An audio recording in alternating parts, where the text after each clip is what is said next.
மயிலாடுதுறை மாவட்டம் தரங்கம்பாடி தாலுகா சாத்தங்குடியில் காதலித்து வந்த 17 வயது சிறுமியும் 19 வயது இளைஞரான பார்த்திபன் என்பவரும் கடந்த 30ஆம் தேதி தற்கொலை செய்து கொண்ட நிலையில் சடலமாக மீட்கப்பட்டனர்.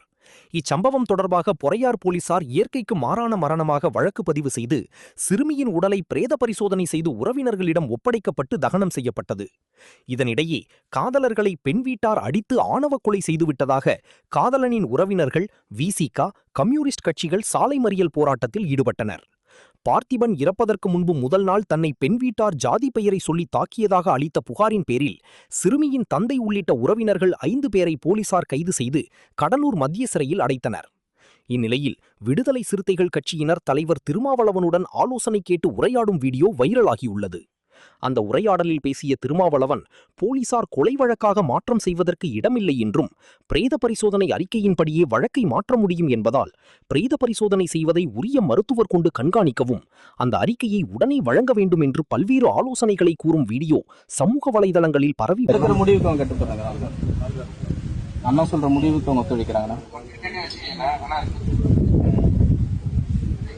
எஸ்பி வந்திருக்காங்கண்ணா, பேசுறீங்கண்ணா. எஸ்பி இங்க இருக்காங்கண்ணா. ஒரு நிமிஷத்துல இந்த மயிலாடுதுறையில ஒரு கேஸ், அது என்ன செய்யலாம்னு சொல்லிருக்காங்க. என்ன டிமாண்ட் வைக்கலாம் அவங்க வந்து இப்ப வந்து சர்க்கிள் போடுறோம், என்னன்னா அவாய்ட் பண்ணிட்டு போடுறோம். மர்டர் கேஸ் பண்ண முடியாதுல்ல. பிஎம் ரிப்போர்ட் வந்த பிறகு போடுறாங்களாங்களா? ஒரு பாடி எடுத்து போஸ்ட் பண்ண முடியுதாங்க. ஒரு இடத்துல வச்சுட்டேன் லேடியா. அது பிஎம் ரிப்போர்ட் சூசைன்னு வந்திருக்குண்ணா. அதுல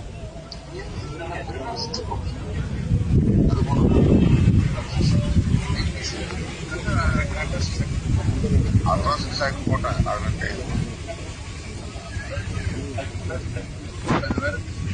அதான் வேற என்ன டிமாண்ட் வைக்கலாம்னு கேட்கலாம். போஸ்ட் பண்ணதுக்கு அனுமதி சொல்றேன். நானு போஸ்ட் பண்ண அனுமதிக்காம வணக்கம்.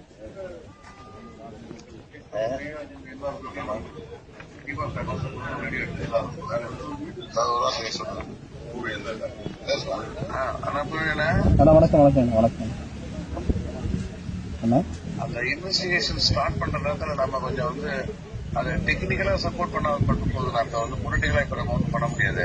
சரிங்களா.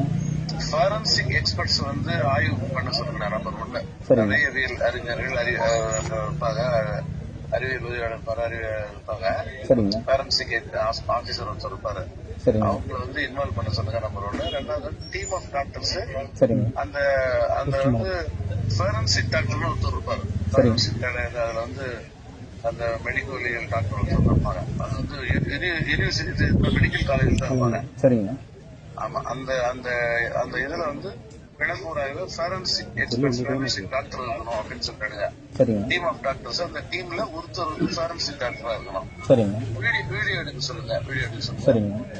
முடிஞ்ச பிறகு ஃபாரன்சிக் இது போஸ்ட்மார்டம் ரிப்போர்ட் முடிஞ்ச பிறகு பிரிலிமினரி ரிப்போர்ட்னு ஒரு ரிப்போர்ட் இருக்கும்னா, 2வது வந்து ஃபைனல் ஆஃப்டர் விசாரணைக்கு பிறகு ஒரு ஃபைனல் ரிப்போர்ட் இருக்கும். நீங்க பிரிலிமினரி ரிப்போர்ட் உடனே கொடுத்துடணும்னு சொல்லுங்க. அந்த டிமாண்ட் வச்சுக்கோங்க. பிரிலிமினரி ரிப்போர்ட் வந்து நம்ம எங்களுக்கு உடனே கொடுத்துருங்க. அதை நாங்க இன்வெஸ்டிகேஷன் ஆஃபீஸர் கொடுப்போம், கோர்ட்ல கொடுப்போம் அப்படின்னாங்க. பிரிலிமினரி ரிப்போர்ட் வந்து விக்டிம் கையில பிரிலிமினரி ரிப்போர்ட் கொடுத்துருங்க. 3 டிமாண்டா. ஒன்று வந்து தடயவியல் துறை அதிகாரிகளை வந்து கலந்து ஆய்வு பண்ண சொல்லணும். ஃபாரன்சிக் டாக்டர் உட்பட ஒரு டீம் ஆஃப் டாக்டர்ஸ் வந்து சேர்ந்து போஸ்ட்மார்டம் பண்ணணும். அது வீடியோ எடுக்கணும். 3வது வந்து பிரிலிமினரி ரிப்போர்ட்டை உடனடியாக கொடுக்கணும். என்ன பண்ண பெண்டிங் விசாரணை